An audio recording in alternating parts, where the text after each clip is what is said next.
Hello and welcome to Conversations Across the Ditch with myself, Carrie Marie, and the beautiful Kelly O'Shea over in Tasmania. Hi Welcome, guys. Hi welcome Carrie. everyone. Well, hello, Kelly. And today we've got an amazing topic to share with you, which is 5 obstacles to avoid on your journey to success. Because as you create goals and you're moving towards them, you're gonna hit roadblocks. You're gonna find bends in the road you weren't expecting. You're gonna find that things gonna get in your way. So what Tony Robbins has shared in his book, Guaranteed. yeah, absolutely guaranteed. So what Tony Robbins shares in his book Unlimited Power is 5 key ways that, or 5 things, if you like, to be mindful of on the roadmap to success. So these are things to basically really overcome. We're going to show you some of those ways and show you how we've dealt with some of them. Some of them we've done good. Some of them we're still working on. So you get a personal insight to what some of these things look like. All right, so I'll share the first one. So the first thing to be mindful of. Yeah, let's do it. Thanks, Carrie. Is learn how to handle frustration. Now, I don't know about you, but I get really frustrated. One of the main things to realize is that really successful people have more frustration than people who are not successful. They have to deal with more. He gives the example of a broke man saying, well, I'm frustrated because I'm broke. He argues, no, successful people handle more frustration. That's why they're rich. They solve problems. They take on more. And so they offer more value, therefore they're worth more. So what he's saying is get good at handling frustration, because people don't. People don't like to handle it. They don't want to handle their problems. So if you handle problems and other people's problems, you're going to be more successful than not. And so here's some things to bear in mind when you think about frustration. Some successful people have this notion that success is buried on the other side of frustration. And what he's meaning by that is that when we get frustrated, sometimes that's where we stop. We go for a goal, and then something happens and we get frustrated because it's not going the way that we want it to go, so we stop. Maybe we distract ourselves by choosing something else, but ultimately the trigger was frustration, and that was the reason we stopped going and keeping on going. And the next time you get frustrated, you do the same thing, you stop. So it's learning that actually, and I've heard this saying comes to mind as well, like success often happens often people stop before they've just about hit a breakthrough. But you'll never know because you never actually broke through the thing that got in the way, whether that's frustration or any of these other things that we might share with you today, or what we will share with you today. So it's just being mindful of that. These blocks are here to test us. These obstacles are here to test us. Let's overcome them. To show our worth, to show that we're worthy of having it, and we are innately worthy of having it, and we are able and capable. We might have to grow a little bit, we might need a bit more skill, but we can ultimately get there. And in terms of a personal example, I couldn't think of any better example than Across the Ditch for this example, because we've had so many frustrations in doing this show together. Not from the point of view of Kelly and I showing up and being here and having these conversations and sharing our insights with you, but from the point of view of technology. I've been so frustrated by technology. We used to use Skype. We had to go with one piece of software. The sound wouldn't work properly. So Kelly or I would sound all good, but then the other person didn't. So one would sound good, the other person you could barely hear. The other frustration was we ditched that one, we moved on to Skype. And then with that one, some of the videos didn't download, and one in particular I uploaded, and then it was an hour long, and uploaded it to our podcast onto Facebook, and I did audios and all the rest of it, but When I went to play it back online, 2 minutes.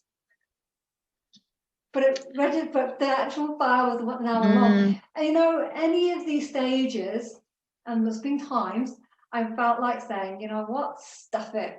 What's the point? Why bother? This is taking me so long. It's so much energy. And it was really frustrating, but I got over it because you know what? There's other programs out there. What is the real reason I'm doing this? I'm doing it because I love Kelly. I love these conversations. And I like the fact that we're actually doing our bit to get information out there to help people like yourselves who are listening to learn something and help you with your growth. So it wasn't about me. So I got over that frustration by putting it outside of me in a way. It's like it wasn't about me not being able to do something. It's like, okay, it's just a challenge. It's just wow. being flexible about how I approach it.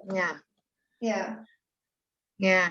Thank you for approaching it in the way you did, allowing us to keep going. You know, I'm not very good with technology, so I can't say I feel your frustration, but I'm grateful that you overcame that frustration or worked with it. So thank you, Carrie. Thank you as well, because I know there's times I felt like I'd let you down as well. Because I felt like, oh my God, we spent 2 hours talking to each other and there's nothing to show for it. So I felt like I'd let us down. But what I realized, it's not about me. Or because the software wasn't going the way I expected it. It wasn't about me. It didn't make me the failure. It was simply a case of I just need to find another way. And what is good about having a relationship like ours is that you were accepting of that. It's like you didn't blame me for anything. It's like, it's okay. Next time. We'll get it right next time. The next one. It's okay. So it's been a huge learning journey for both of us in terms of developing our relationship. So there's gold to be found by embracing your frustrations, because it wasn't about the frustration. It is, absolutely. Oh, what an amazing number one key. You know, frustration is something that we all experience in everyday life. We can't get away from it. So thank you for sharing that key and learning to deal with that. And that's gold. That really is gold, Carrie. So key number 2 is in the key that I've struggled with a lot, and I'm working on it. But in you have to learn how to handle rejection. You know, rejection, you know, it's not a nice thing, but then, you know, it depends on how you take it and how you learn to deal with it. You know, and along with frustration, you can give up or whatever, but if you learn how to move on and not always look at it as a negative thing, you know, and these 2 first keys are just phenomenal in helping you grow forward. Learning to deal with frustration and learning to deal with rejection. And, you know, I'm just going to share with you a personal experience for me is on my TCI journey. We have challenges and that we all participate in, and we're encouraged to put them up in the group for everyone to see. And I did that, and I guess it was how I took it. But someone made a comment on what I posted, and I took it as a really negative rejection. And I took the post down, and I allowed myself to dwell on that rejection and not move forward. I kind of held myself in that space for way too long. And now I realize in doing that I gave rejection the power that I shouldn't allow it to have. You know, and I acknowledge that now, and I'm working towards changing it, because, you know, something like rejection, you don't want to allow it to have the power over you. to stop you from growing and moving forward to be the person that you want to be. You know, so it's really important. This key number 2 is that you learn how to handle rejection. Okay, and because along with frustration, it's a part of life, and we're all gonna embrace it. We're all gonna come across it in one way or another, and we have to learn to handle it and deal with it, and not give it the upper hand, so to speak. Absolutely. I love what you were sharing there too. And another way of looking at rejection is no's. How many times can you handle the word no? Successful people will keep hearing it and use that no to propel them on to the next yes. So successful people hear a lot more no's than they ever do yeses. They're just willing to hear more no's than most people. Absolutely. And that, you know, like, don't take the no and, okay, don't take the no as that's the door shutting and that's it. The no, you need to embrace the no and the challenge to move on to maybe a next no, and keep moving on till you get that yes. And as Carrie said, you know, so many successful people, they probably had an abundance of no's in their life before they got to the yes they wanted. You know, we look at someone like Colonel Sanders, you know, Walt Disney, you know, all those no's that they had, the people that shut the door in their faces, and look at them now. So, yeah, absolutely. We need to learn to handle rejection. Yeah. Be okay with all those no's. Absolutely. Embrace them. Absolutely. And there's two ways of accepting a no. One is to take it personally and go, it's all about me. I'm a failure. They don't want me. Or the other way to look at it is, okay, they don't want my product or my idea. Is the idea actually up to scratch? Can I change it? Make it about the thing, not about you. It's not about you. It's never really about you. Absolutely. So, and that's the key to all of this, really. It's never, ever, ever about your character and your personality necessarily. Especially if you're putting something out there, it's like, okay, what is this about, the thing that I'm proposing? Is there something about it that I can change to make it even better? Yeah. Or is it that they're just not the right person? Am I looking at the right place? Yeah. So change it around, reframing. This is where reframing comes in as a powerful tool we've shared in the previous podcast. Yeah, and that's something we talked about, isn't it? The reframing is so important to implement in a lot of these keys, actually. Yeah. You know, and we work through them. Absolutely. Okay, so third key or third obstacle is learning how to handle financial pressure.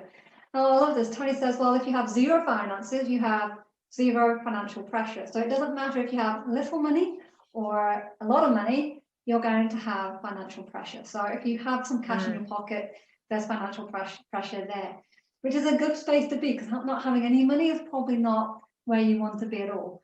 So it's good to have financial pressure. And what he says about it is that it's knowing when to get versus to give, and knowing the balance between earning and saving. And who's saying about financial pressure can actually create within us a bit of conflict. In some people, it can create greed, envy, deceit, paranoia. It can, if you take it badly, I suppose, as a way of looking at this, it can destroy your sensitivity. It can actually rob you of your friends, because your perception of them or their perception of you can change depending on your situation versus them. That's what it can do. It doesn't necessarily have to be that story. So it's just important to notice what I think that your money story is really crucial here as well, because your money story will also put pressure on your finances. So becoming aware of, okay, what's my relationship with money actually like? How do I treat it? How do I accept it? How do I think of it? Am I okay with receiving it? If I'm due an invoice, will I actually write up that invoice in really good time to get the money that I'm due, or do I take a while? Am I okay if someone puts cash in my hand, or do I push it away? How good am I at giving it? So these are all things to bear in mind, you know, and what your thoughts are around it, how you view rich people and poor people alike. You think that someone, like he gives an example of himself, because he was earning a lot of money, and because he was earning a lot of money, some of his friends were like, well, you're obviously into money then. He's like, no, I just have some.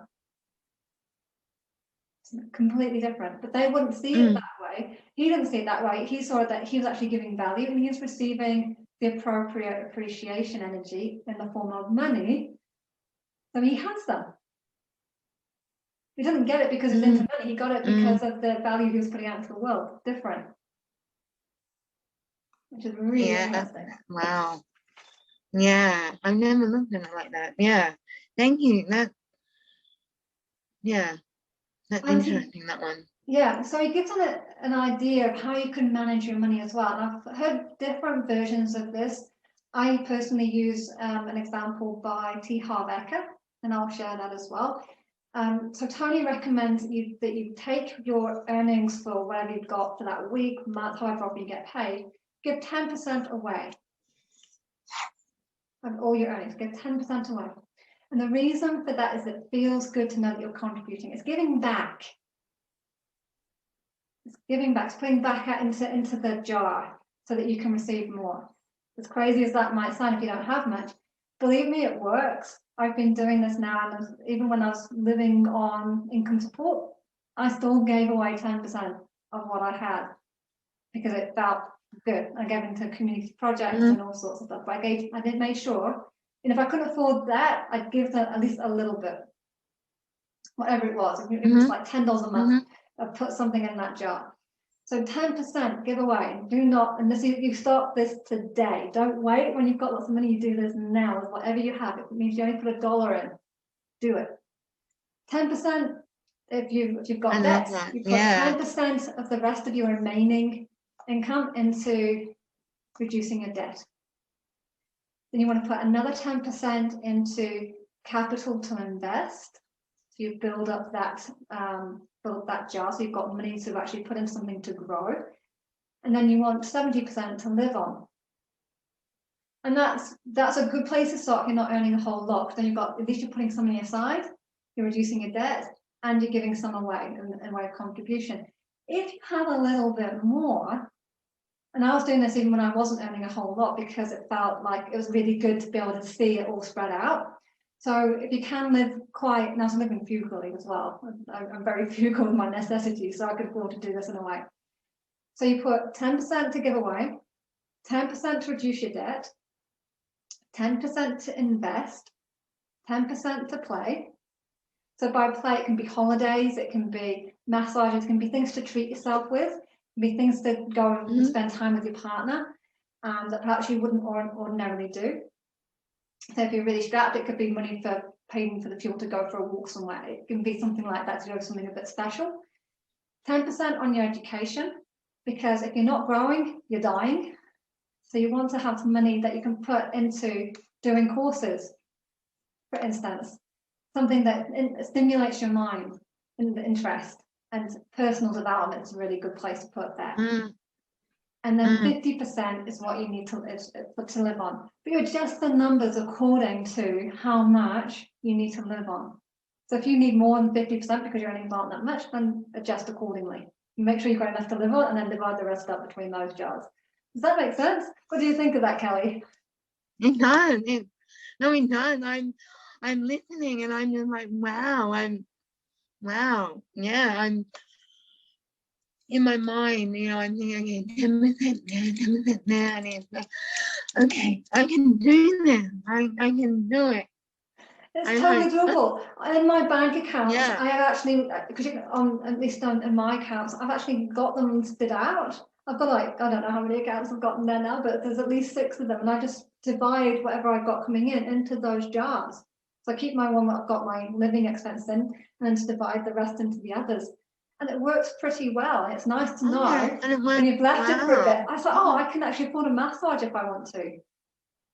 It's really cool. Or hey, I've got me that, hey, there's that healing course or that my personal development course. I can actually afford to do that if I want to because I've got the money sitting there. Yeah. And Right. I've learned how to invest now, so I've got money actually growing for me. So it's possible to actually use the system and get results out of it. So it builds up that abundance mindset, which is really important. Yeah. So you're not just living in lack all the time, because only enough to cover this. It's like you can actually see, yes, actually I have enough money to spend on that lavish thing that I want. So you're not always going into debt and spending on your credit cards. Yeah. Which is a trap that so many people get into. Yeah, absolutely. And then listening to you know that, and it sounds very fulfilling, you know, like when you realize I now have that money to do that course or have that massage. It's like, you know, a little bit, you're shocked. I've done it. Yeah, and you feel yeah, and there's like you can feel justified in actually spending the money too, because you put it aside for that purpose. Yeah, that's a really good idea. I really like that idea. I'm gonna definitely implement that. I think that's great. Having those different jars and labels. I've never done anything like that. Cool, there you go. Highly recommend it. Honestly, I really do. I started this about 2 or 3 years ago, maybe longer. So okay. Yeah, it's really helped. Really, really helped. Wow. So Kelly, there you go, guys. I would love if you would share the fourth key. All right, the key number 4 is learning how to handle complacency. Okay, and when I first read this, I kind of struggled with it, like I don't really get. But you know, the example he uses, you know, you have an athlete who reaches, you know, the top part of where they want to be in their, you know, swimming or running or whatever, and then they're happy there.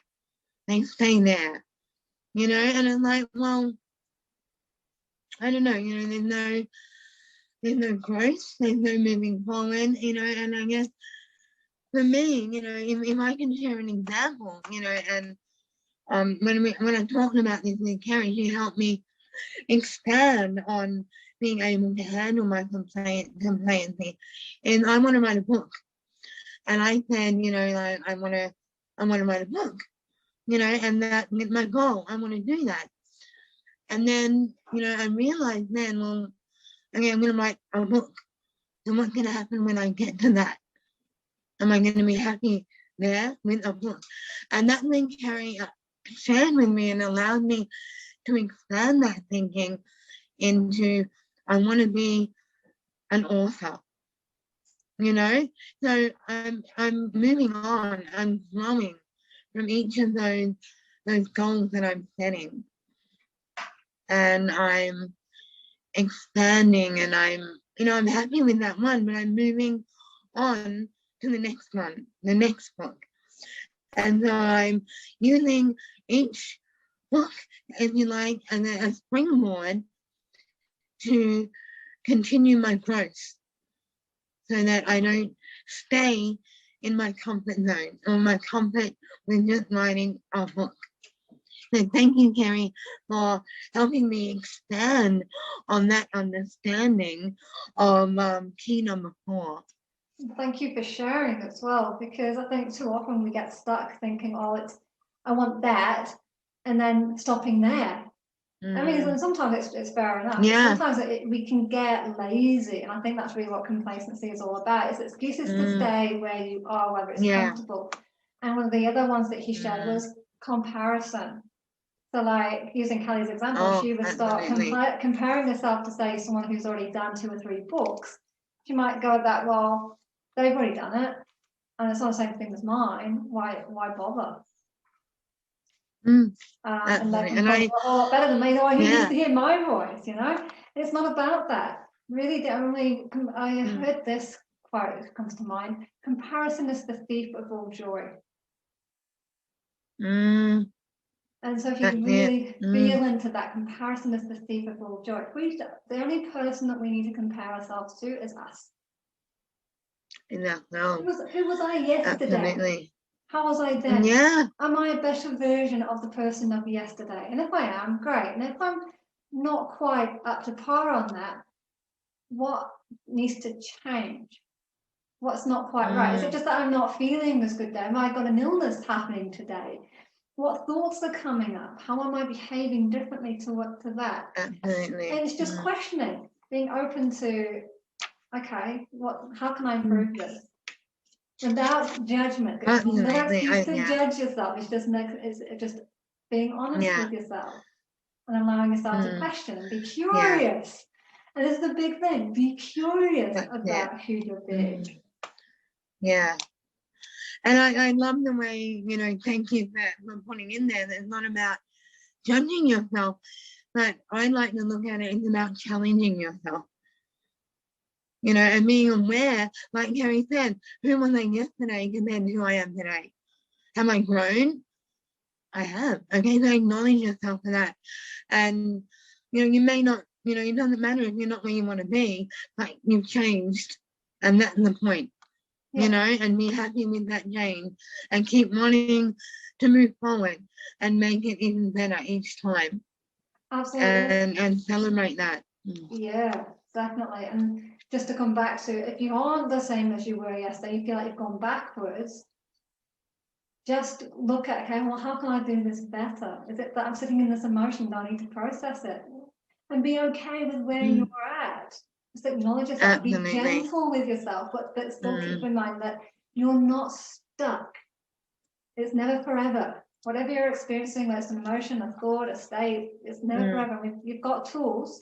You've been following this podcast. You've got tools to actually help you through and change your state so you can actually effectively move forward regardless of where you're at. Absolutely. And be honest with yourself. If you don't want to change your state, then you're choosing your state.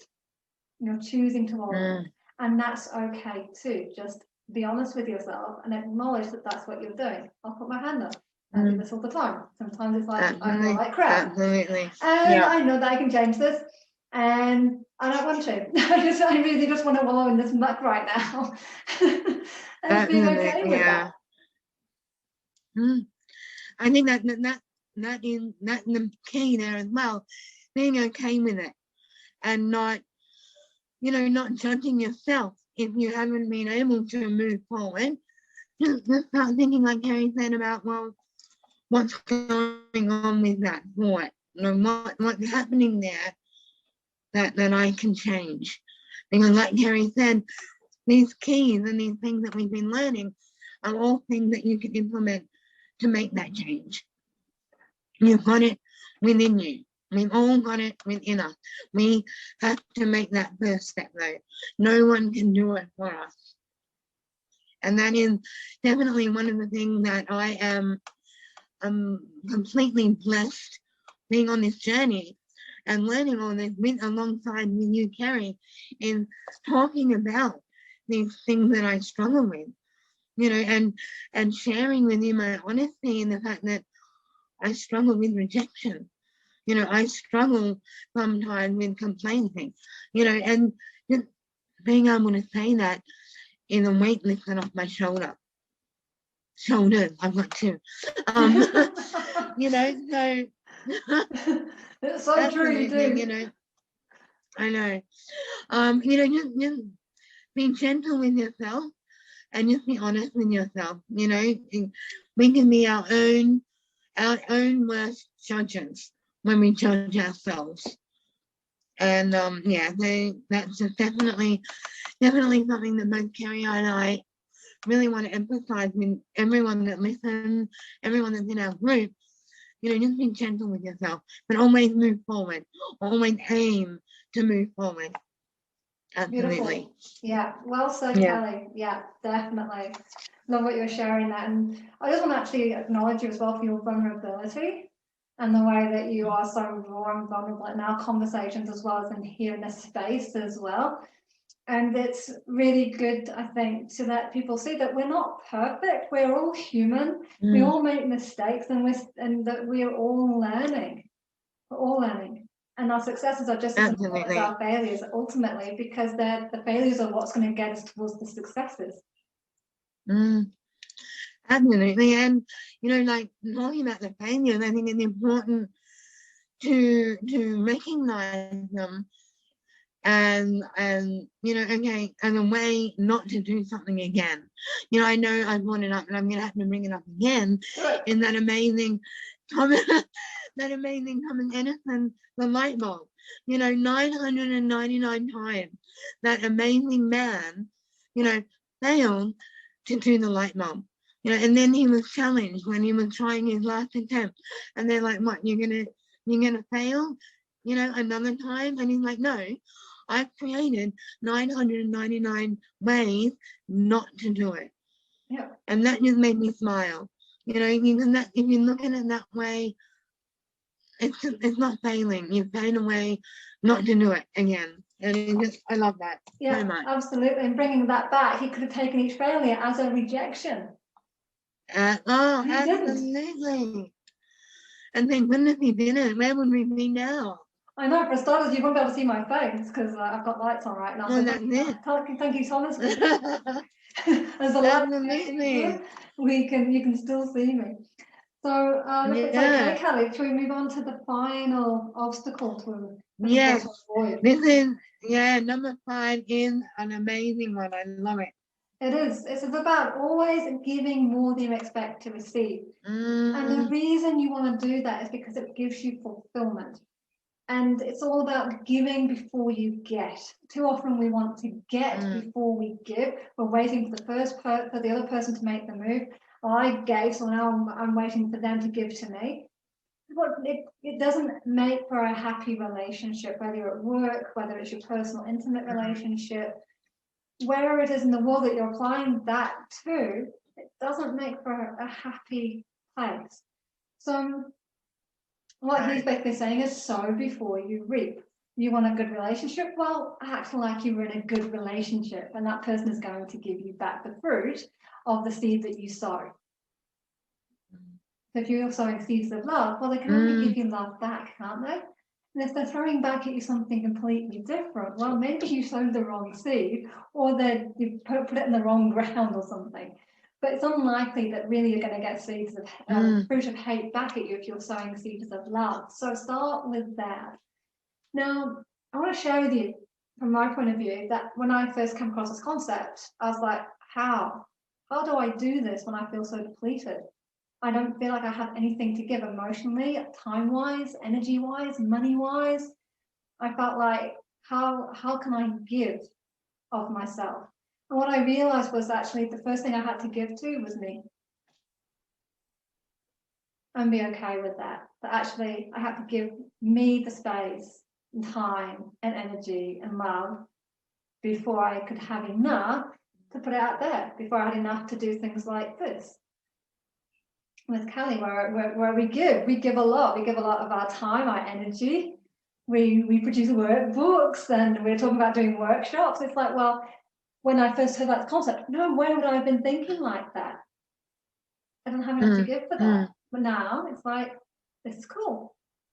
We can do this. Why not? Absolutely, yeah. And I thank you for sharing that. And I love how you emphasize there that, you know, it's okay to put yourself first, you know, and, you know, because I get society and, you know, a lot of the way people were brought up, that was frowned upon. You know, you don't always think about yourself first. Whereas I think sometimes that, like you said, it's needed, isn't it? It's for so us needed. to be able to, it is. It is needed for growth. Yeah, it's actually the most selfless thing we can do is to actually look after ourselves. Because if you think about it, if you're taking care of everyone else but you, and you're not eating properly, you're not getting enough sleep, you're not drinking enough, what's your energy like? What's your mood like? You're usually pretty crabby. At least that's the truth for me. Like I'm being tired, and I get really grumpy, I get really narky, I've got short temper, I have no time for anyone or anything, and it's not pleasant. But what happens when I just make the time even just to make sure I have enough to drink and eat? Whole different ballgame. It's like, okay, I've got someone who's wanting my time and energy. Okay, cool. Do I have, and I can choose now. Before I didn't choose either. I would just go ahead and do it. Now it's like, actually, I don't want to do that right now. I want to take care of me, make sure my energy is good, and then I'll look after you. I love that. Yeah. And in doing that, your mask on first, right, before helping anyone else. Absolutely. And can I just ask you, in being able to do that, do you feel that, do you feel better and within yourself in starting to do that? Definitely. Yeah, because I start to feel like I have control of my life versus feeling like it's all out there and it's at everyone else's whim. It's like, it means that, I'm starting to choose more how I want to spend my time, where I want to put my energy. I love that. And it's so different. Yeah. So I love different. that. And I don't feel so spread thin either, because I'm putting my energy where I really want to put it. That's great. And then everyone is getting, kind of like the gold of you, because you're putting yourself first, and they're getting the best of Carrie. Yeah. So we here today are getting the best of Carrie. I love it. Yeah, if you think about it, it's like I'm sowing the seeds of wellness in me, right? I'm giving myself those seeds of love so I can produce fruits of love, so I can give those to someone else and put those seeds out there. Absolutely. So they produce more fruits of love. So you think about I love that. I love it that makes sense to start here, whoever, to you first, because then you get to share it. Absolutely, absolutely. And Tony Robbins says that the secret to living is giving. And that's the statement. He's not saying giving to other people. He's just saying, and kind of like you work it out, guys. The secret to living is giving to yourself. And I love it. I love it. It's all. Thank you. That's awesome. Thank you. So what we thought, to finish it off, we've covered a lot of ground actually. There's a lot in what we've shared, especially in our personal experiences as well. And I do hope you get value from what we're sharing here in terms of how we've applied these learnings. Not necessarily because we first heard them from Tony, but because we picked them up perhaps from before. And how we are navigating these obstacles. Some of them we're still learning, we're still working on them in terms of getting them right and better. But we're getting absolutely, yeah. And that's it. As long as we're making improvements, it's all good. So anyway, to wrap up, what we thought, because we like to give you something to do, something to work with when you leave our podcast. I'm sure you've realized by now. So what we'd love for you to do is to reflect on your last week. Now, if you have to go back further, that's cool, but start with your last week. How did you handle frustration? Handle rejection? How did you handle financial pressure? How did you handle complacency? And did you give more than you expected, whether it was to yourself or someone else?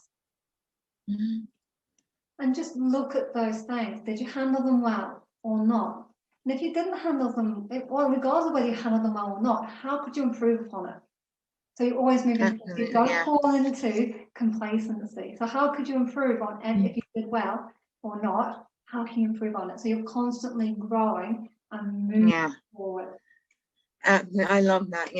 And that, always look at how you can improve and how you can do it a little bit better, even if it's exactly where you want to be or in what you want. Always look at, I can do something better with it. Yeah. I can move on, do something better. Yeah. Really. And find one of each thing. Don't make it a big deal. Don't feel like you've got to write a sheet of paper. Make it one of each thing. One example.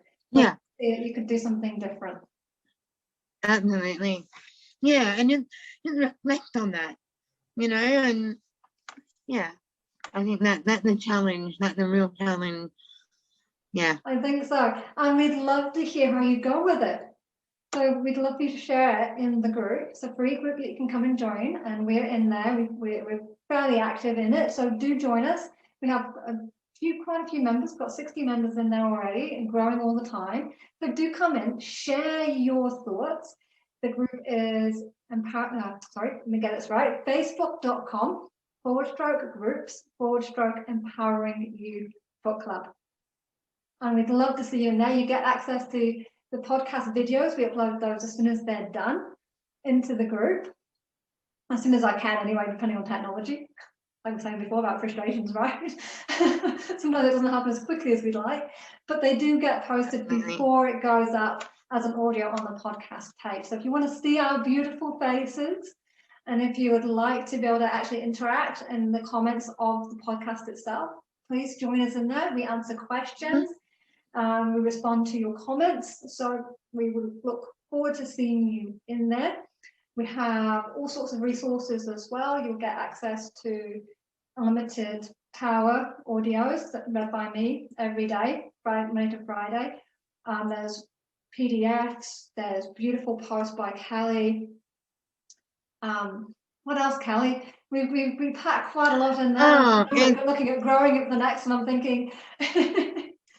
It's an amazing place to hang out. You know, Carrie and I, we're there.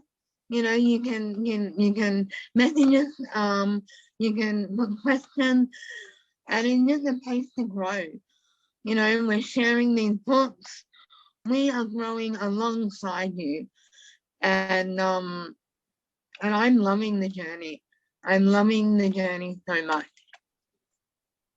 Likewise, and I'm loving that there's so many people who are joining us on it too, and that they're getting what is being shared, and that the stories that we get here. Unfortunately, we don't have them all posting on Facebook, but we do hear of people's successes as they apply some of the principles that we've shared. So it does help, and it does help when you've got other people as well. When you do post in the group, you do get supported, you do get congratulations.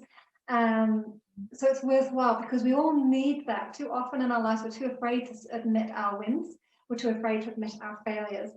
And either way, you get support. In fact, you'll get more support if you fail, because, hey, you're working, you're growing, and you're on the way to being a better version of you. Absolutely. Yeah. That you just summed it up completely. Beautiful. Okay, I think that's a wrap for us. We'll see you in the group. All right. I'll post a link in the description, and we'll see you there. All right. Thanks, Carrie. Thank you, Kelly. Bye, guys. Bye, guys.